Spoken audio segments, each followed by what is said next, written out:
buenos días. Soy PG Bacaro Asiniero. Soy de Barangay de Juan Villanueva, Misamis Oriental. Tengo 22 años. Somos 6 en mi familia. Mi hobby es cantar y bailar. Aparte de eso, soy jugadora de voleibol, 2 veces MVP. Fue premiada como 5 veces mejor libero.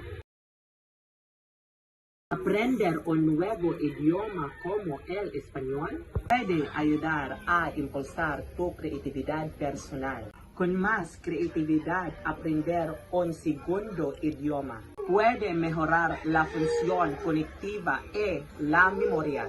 Aparte de eso, los beneficios de aprender español son exponerte a una nueva cultura, hacer nuevas conexiones profesionales, explorar otros idiomas y hacer que viajar sea más fácil. Para mí, esos son los beneficios de aprender español.